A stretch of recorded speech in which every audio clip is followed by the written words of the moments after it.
بسم اللہ الرحمن الرحیم 12ویں پارے کے مفاہیم کے ساتھ حسنات احمد مرتضیٰ آپ سے مخاطب ہے۔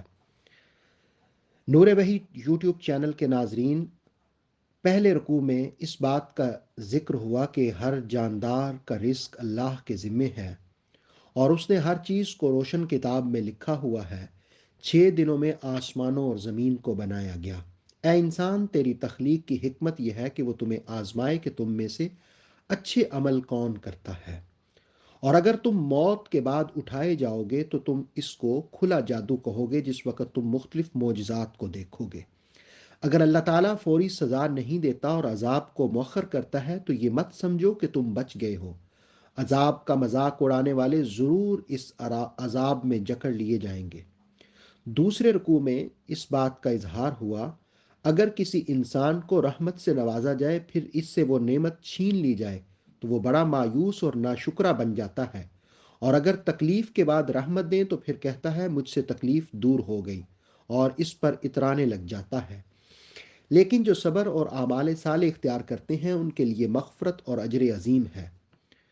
کفار کہتے ہیں کہ آپ قرآن جو سناتے ہیں اس میں ہمارے بتوں کو برا بھلا کہا گیا۔ آپ ہمیں وہ قرآن سنائیں جس میں ہمارے بتوں کو برا نہ کہا گیا ہو۔ دوسرا یہ کہ وحی کے ساتھ آپ کے خزانے بھی آنے چاہیے تھے۔ ایسے لوگوں سے کہا گیا کہ تم اس قرآن کے مقابلے میں کوئی 10 صورتیں ہی بنا لاؤ۔ ایک دوسرے مقام پر قرآن نے کہا ایک صورت ہی بنا لاؤ اور اپنے سارے مددگاروں کو بلا لو اگر تم اپنے دعوے میں سچے ہو۔ یاد رہے کہ جو لوگ اس کو تسلیم نہیں کریں گے جو اللہ رب العالمین نے قرآن مجید میں نازل کیا، تو پھر عذاب ان کا مقدر بن جائے گا۔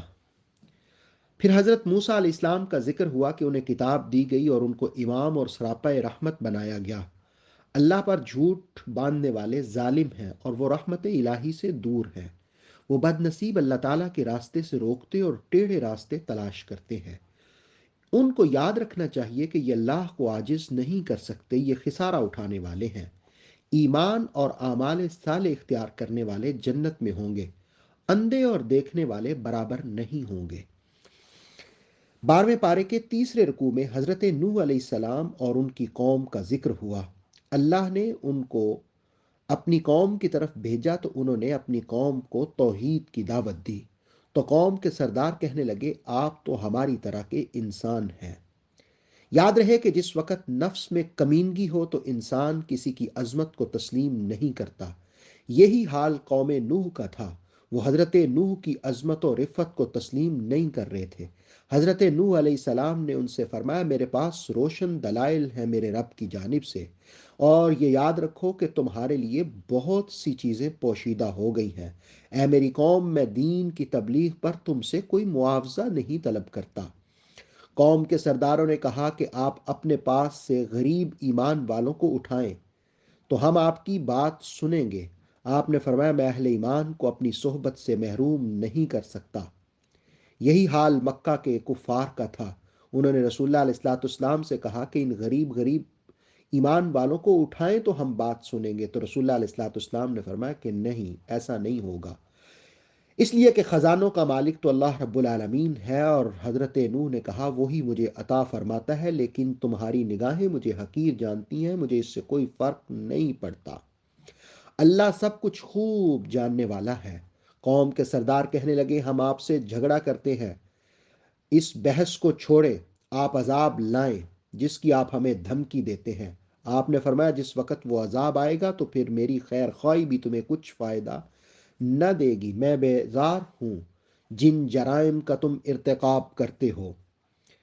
چوتھے رکوع میں حضرت نوح ہی کا ذکر ہوا کہ اللہ رب العالمین نے حضرت نوح کو وحی کی کہ آپ کی قوم ایمان نہیں لائے گی، اس لیے کہ آپ ان کے بارے میں غمگین نہ ہوں۔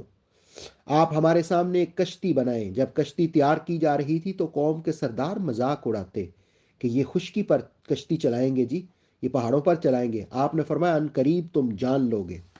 پھر اللہ رب العالمین کی قدرت سے تنور سے پانی نکلا اور پوری زمین پر پھیل گیا۔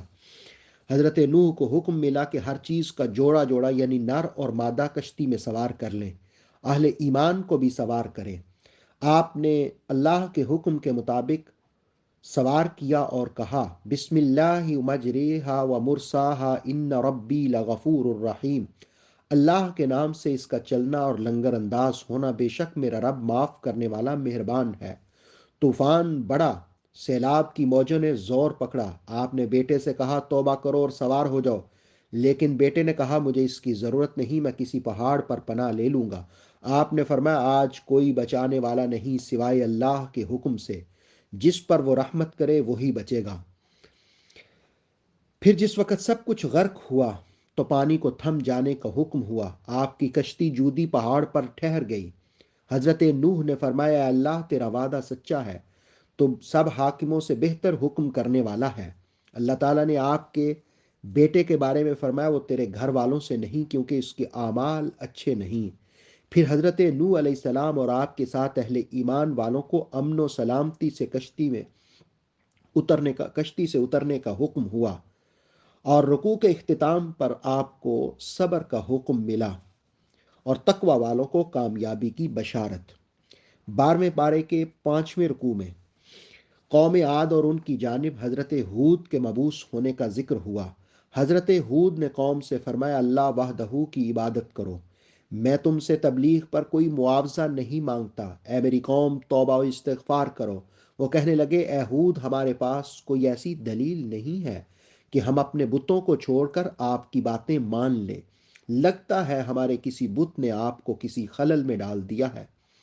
حضرت ہود نے کہا میں اللہ کو گواہ بناتا ہوں، میں بیزار ہوں تمہارے شرک سے، میں اللہ پر بھروسہ کرتا ہوں، اس لیے کہ ہر جاندار کو اللہ نے ہی پیشانی کے بالوں سے پکڑا ہوا ہے۔ میں اپنے رب کا پیغام تم تک پہنچا دیتا ہوں، اور اگر تم روح گردانی کرو گے تو اللہ تمہاری جگہ دوسری قوم لے آئے گا، تم اس کا کچھ بگاڑ نہیں سکو گے، بے شک اللہ تعالیٰ ہر چیز کا نگہبان ہے۔ حضرت ہود اور آپ کے ماننے والوں کو اللہ نے اپنی رحمت سے نجات عطا فرمائی۔ قوم عاد کے منکرین کا مقدر دنیا و آخرت میں لعنتیں بن گیا۔ 12ویں پارے کے 6 رکوع میں قوم سمود کا ذکر ہوا، ان کی جانب حضرت صالح کو بھیجا گیا۔ حضرت صالح علیہ السلام نے اپنی قوم سے کہا ایک اللہ کی عبادت کرو جس نے تمہیں پیدا کیا، توبہ کرو بے شک اللہ تعالیٰ دعائیں قبول فرماتا ہے۔ وہ کہنے لگے جن بتوں کی ہمارے آباء و اجداد عبادت کرتے تھے آپ ان سے ہمیں روکتے ہیں؟ آپ نے فرمایا مجھے میرے رب نے جو دلیل عطا فرمائی ہے میں اسی کی بنا پر تمہیں روکتا ہوں، اور میری نافرمانی کی صورت میں تم خسارہ اٹھاؤ گے۔ اے میری قوم یہ اونٹنی نشانی ہے، اس کو کچھ نہ کہنا، وہ اونٹنی جو پہاڑ سے پتھر کی چٹان سے پیدا کی گئی تھی، لیکن قوم نے نافرمانی کی اور اونٹنی کی کونچیں کاٹ ڈالی۔ آپ نے فرمایا 3 دن اپنے گھروں میں لطف اٹھا لو، پھر اس کے عذاب سے بچ نہ سکو گے۔ حضرت صالح علیہ السلام اور ایمان والوں کو اللہ نے عذاب سے محفوظ فرما لیا۔ ان کی قوم کو صبح کے وقت ایک کڑک نے پکڑ لیا اور وہ گھٹنوں کے بل اوندے اپنے گھروں میں گرے پڑے تھے۔ قوم سمود نے کفر کیا اور اسی وجہ سے ان کی بربادی ہوئی۔ 12ویں پارے کے 7ویں رکوع میں حضرت ابراہیم اور آپ کے چچا زاد بھائی حضرت لوط اور آپ کی قوم کا ذکر ہوا۔ حضرت ابراہیم انتہائی مہمان نواز تھے۔ آپ کی بارگاہ میں فرشتے انسانی صورت میں آئے تو آپ نے ان کی ضیافت کا اہتمام کیا، لیکن انہیں اپنے ہاتھ نہ بڑھائے تو آپ کو تھوڑے اندیشے محسوس ہوئے۔ وہ کہنے لگے ہم قوم لوط کی طرف آئے ہیں۔ یاد رہے مہمان نوازی سنت ہے، اور حدیث شریف میں اس کی ترغیب دی گئی ہے۔ رسول کریم علیہ السلام نے فرمایا کہ جو اللہ اور آخرت کے دن پر ایمان رکھتا ہے اسے اپنے ہمسائے کی عزت کرنی چاہیے، اور جو اللہ اور اس کے آخرت پر ایمان رکھتا ہے اسے اپنے مہمان کی عزت و تکریم کرنی چاہیے۔ سورہ ہود کی آیت نمبر 71 میں حضرت اسحاق اور ان کے بعد حضرت یعقوب کی آپ کو بشارت دی گئی۔ حضرت سارہ نے کہا میں بوڑھی ہو چکی ہوں اور میرے ہاں بچے کی ولادت ہوگی۔ فرشتوں نے کہا کہ یہ اللہ کا حکم ہے، اور اے آل ابراہیم اللہ کی خاص رحمتیں اور برکتیں ہیں آپ پر۔ آیت نمبر 73 میں حضرت ابراہیم کے اہل بیت کی فضیلت بیان کی۔ یقیناً قرآن پڑھنے والے رسول کریم علیہ السلام کے اہل بیت اطہار کے فضائل کو بھی بخوبی جانتے ہیں۔ فرشتے حضرت لوط کی بارگاہ میں نوجوان لڑکوں کی صورت میں گئے۔ قوم لوط مہمانوں کی طرف بڑھی تو حضرت لوط نے انہیں نصیحت کی، اے میری قوم کی بیٹیاں تمہارے لیے حلال ہیں، تم اللہ سے ڈرو اور مجھے میرے مہمانوں کے سامنے رسوا نہ کرو۔ قوم لوط بڑی ڈھٹائی سے کہنے لگی، آپ کو پتہ ہے ہمیں بیٹیوں سے کوئی غرض نہیں ہے۔ حضرت لوط نے کہا، کاش مجھے تمہارے مقابلے کی قوت اور طاقت ہوتی۔ فرشتے جو نوجوانوں کی صورت میں تھے، انہوں نے کہا، لوط ہمیں اللہ نے بھیجا ہے، یہ لوگ آپ کو کوئی تکلیف نہ پہنچا سکیں گے۔ آپ رات کو اہل و عیال کو لے کر یہاں سے تشریف لے جائیں، سوائے اپنی بیوی کے، اس کو ساتھ نہ لے کر جائیں کیونکہ وہ نافرمانوں میں سے ہے۔ رات کو پھر قوم لوط پر پتھروں کی بارش برسائی گئی۔ 12ویں پارے کے 8ویں رکوع میں قوم مدین کا ذکر ہوا۔ ان کی جانب حضرت شعیب علیہ السلام کو مبعوث فرمایا۔ حضرت شعیب نے اپنی قوم سے کہا، اللہ کی عبادت کرو، اس کے سوا تمہارا کوئی معبود نہیں۔ ماپ تول میں کمی مت کرو، ماپ تول میں انصاف کرو، زمین میں فساد نہ کرو۔ قوم نے کہا کہ آپ کی نمازیں یہ حکم دیتی ہیں کہ ہمیں اپنے آباء و اجداد کے بتوں کی عبادت چھوڑ دیں۔ حضرت شعیب علیہ السلام نے فرمایا، میری قوم، میں تمہاری اصلاح چاہتا ہوں، مجھے اللہ نے بہترین دلیل اور رزق عطا فرمایا ہے۔ وما توفیقی الا باللہ، توفیق اللہ ہی کی جانب سے ہے۔ میری دشمنی تمہیں اللہ کی نافرمانی پر نہ اکسائے، وگرنہ قوم نوح، قوم ہود، قوم صالح، قوم لوط کی طرح تمہیں بھی عذاب دیا جائے گا۔ تمہارے لیے بہتری اسی میں ہے کہ توبہ کرو۔ ان ربی رحیم ودود، بے شک میرا رب مہربان اور پیار کرنے والا ہے۔ قوم کہنے لگی، ہم آپ کو کمزور جانتے ہیں، اگر آپ کے قبیلے اور کنبے کا لحاظ نہ ہوتا تو ہم آپ کو سنگسار کر دیتے۔ حضرت نے فرمایا، کنبہ زیادہ معزز ہے یا اللہ تعالیٰ؟ تم نے اسے پسے پشت ڈال دیا۔ تم اپنا کام کرو، میں اپنا کام کرتا ہوں، ان قریب تمہیں پتہ چل جائے گا۔ جو جھوٹا ہوگا اس پر عذاب آئے گا، انتظار کرو۔ پھر اللہ رب العالمین کی جانب سے اس قوم پر صبح کے وقت خوفناک کڑک کی وجہ سے عذاب آ گیا، اور حضرت شعیب علیہ السلام اور ایمان والوں کو نجات عطا فرمائی۔ 12ویں پارے کے 9ویں رکوع میں حضرت موسیٰ کا ذکر ہوا۔ فرعون کے دربار میں حضرت موسیٰ کو زبردست غلبہ ہوا۔ فرعون اور اس کے درباریوں کا مقدر دنیا و آخرت کی لعنتیں بن گئیں۔ اس سے پہلے کئی رکوعوں میں مختلف قوموں کے واقعات کو بیان کیا گیا، جن کی حکمت یہ ہے کہ ان واقعات سے عبرت حاصل کی جائے۔ ظلم کرنے والوں کا انجام کیا ہوتا ہے؟ یقیناً اللہ کی گرفت بہت سخت ہے۔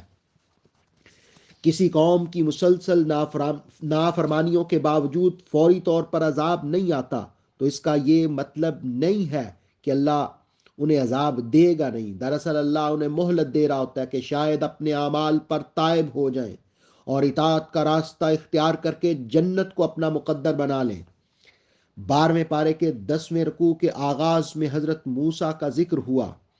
آیت نمبر 112 میں استقامت کا درس دیا۔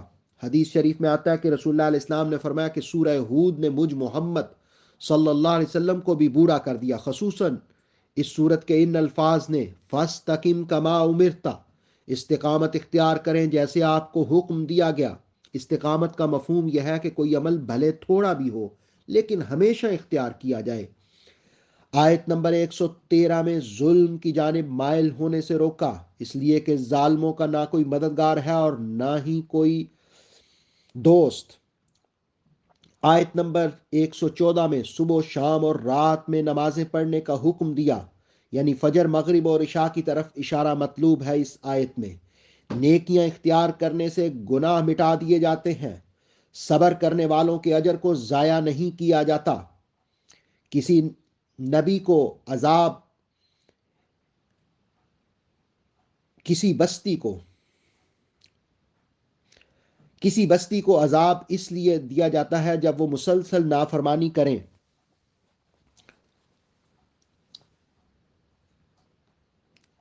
کسی بستی کو عذاب اس لیے دیا جاتا ہے جب وہ مسلسل نافرمانی کریں اور نبی کی تکذیب کریں۔ قرآن کریم میں تاریخی واقعات اس لیے بیان کیے جاتے ہیں تاکہ ان کو جان کر نصیحت حاصل کی جائے۔